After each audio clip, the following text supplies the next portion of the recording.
இதாங்க என்னோடய bike FZ version 1. என்னென்னா ரொம்ப நாள் நிறுத்தியே வச்சுருந்தது வண்டி. ஸோ இப்போ கொஞ்சம் லைட்டாக க்ளீன் பண்ணிவிட்டு ஆயில் சேஞ்ச் பண்ணிட்டு கொஞ்சம் பெட்ரோல் வாங்கி ஊற்றி ஸ்டார்ட் பண்ணி பார்க்கலாம் அப்படின்னு சொல்லி ஸ்டார்ட் பண்ணி பார்த்தேன். ஸோ அது ஸ்டார்ட் பண்ணும்போது இன்ஜினில் ஒரு மைல்டாக ஒரு நாய்ஸ் கேட்டுகிட்டே இருக்குது. அது என்ன நாய்ஸ்னு என்னால் புரிஞ்சிக்க முடியுது. அது எதனால் வருதுன்றதை புரிஞ்சிக்க முடியுது. உங்களுக்கு எதாவது ஐடியா இருந்தால் கமெண்ட் செக்ஷனில் சொல்லுங்கள்.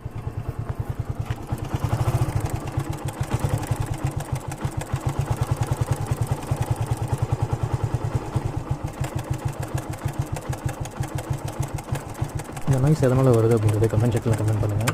நம்ம சேனலில் பார்த்திங்கன்னா நிறையா யூஸ்ஃபுல் ஆட்டோமொபைல் கண்டென்ட் வந்து போஸ்ட் பண்ண போகிறோம். நெக்ஸ்ட் வந்துட்டு நியூவாக லான்ச் ஆகிற பைக்ஸு, கார்ஸு, நிறைய ஆட்டோமொபைல் எக்யூப்மெண்ட்ஸ் எல்லாமே ரிவ்யூ பண்ண போகிறோம். ஸோ ரிவ்யூ பண்ணுற அளவுக்கு எனக்கு என்ன தெரியும்னு பார்த்திங்கன்னா, நான் பைக்கு, கார்ஸு, ஆட்டோமொபைல் இன்ஜின்ஸ் இதில் எல்லாமே கொஞ்சம் இன்ட்ரெஸ்ட்டு. ஸோ அதனால தான் மெக்கானிக்கல் படித்தேன். ஓரளவுக்கு நாலேஜ் கெயின் பண்ணிக்கிட்டேன். ஸோ அதை வச்சு தான் எனக்கு தெரிஞ்ச நாலேஜில் நான் ரிவ்யூ பண்ண போகிறேன். உங்களுக்கு நம்ம சேனலில் வர வீடியோஸ் யூஸ்ஃபுல்லாக இருக்குது, இம்ப்ரெசிவாக இருக்குன்னா நம்ம சேனலை சப்ஸ்கிரைப் பண்ணி இன்னும் பெட்டரான வீடியோஸ் போஸ்ட் பண்ணுறேன். தேங்க்யூ.